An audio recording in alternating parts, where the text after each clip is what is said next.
Assalamualaikum warahmatullahi wabarakatuh. Saya Nur Aina Idina binti Abdul Halim.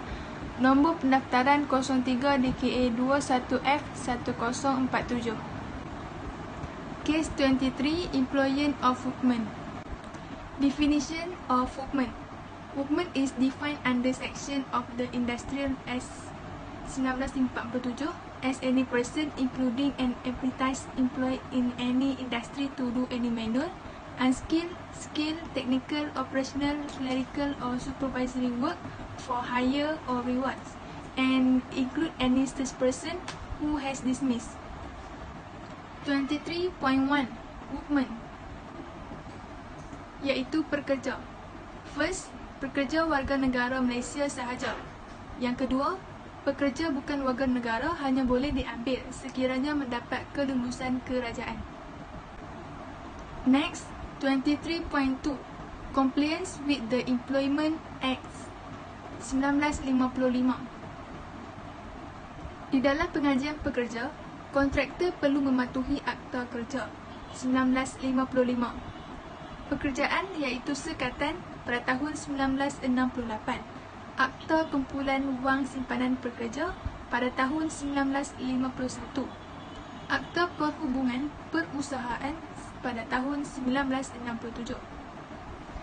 Next, 23.3 Days and Hours of Working, iaitu hari dan jam bekerja. Yang pertama, kerja tidak boleh dijalankan pada cuti hujung minggu. Dan yang kedua, cuti umum yang diiktirafkan di negeri. Yang ketiga, antara jam 6 petang sehingga 6 pagi tanpa kebenaran bertulis daripada SO. Next, 23.4 Wage, Books and Timesheet. Untuk 23.4 iaitu buku gaji dan lembaran masa. Yang pertama, kontraktor perlu menyimpan buku gaji pekerja terhadap semua pekerja yang diambil termasuk pada pekerja subkontraktor dan pekerja subkontraktor dinamakan.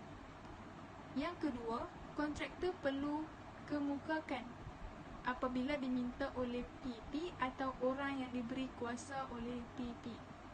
Yang ketiga, kontraktor hendaklah memaklumkan kepada SO atau wakil SO dengan gaji dan syarat-syarat pekerjaan bagi pekerja-pekerja dari semasa ke semasa. In addition, 23.5 Default in Payment of Wage. 23.5 Kemungkinan pembayaran gaji, iaitu sekiranya berlaku kemungkinan dalam pembayaran apa-apa wang berkenaan dengan gaji atau bayaran berkenaan caruman kumpulan wang simpanan pekerja ke atas mana-mana pekerja, buruh sahaja yang diambil bekerja oleh kontraktor ataupun dengan subkontraktor dinamakan.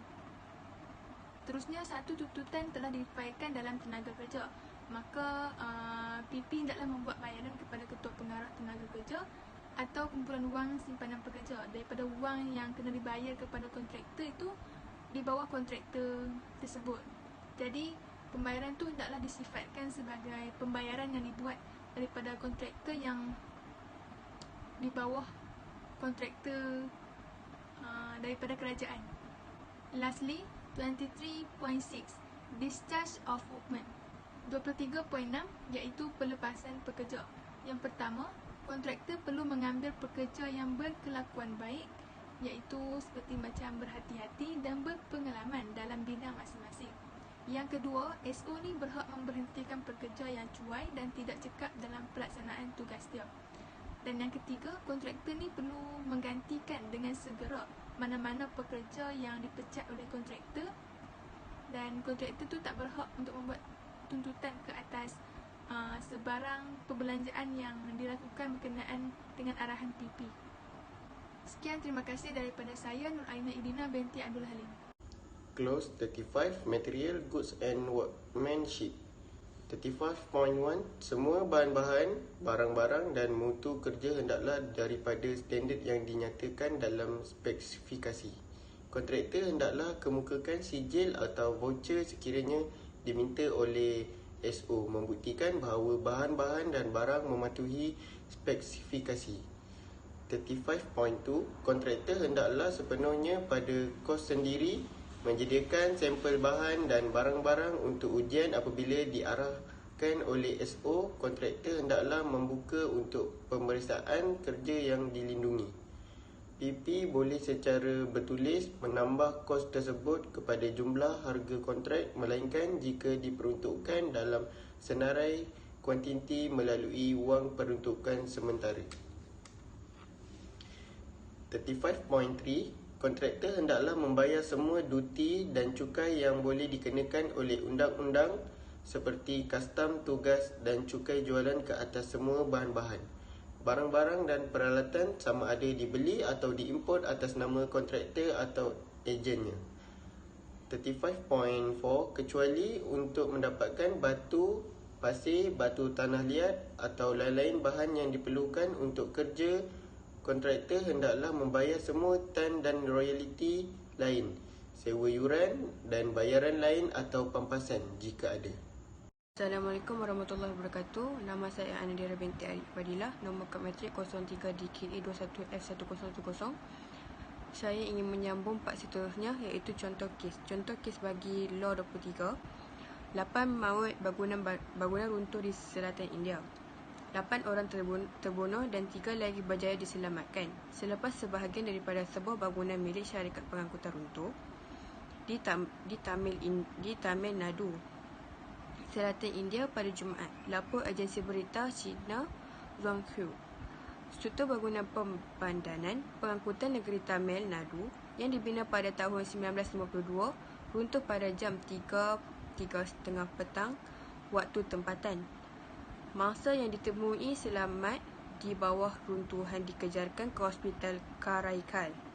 Kejadian berlaku ketika semua mangsa sedang tidur.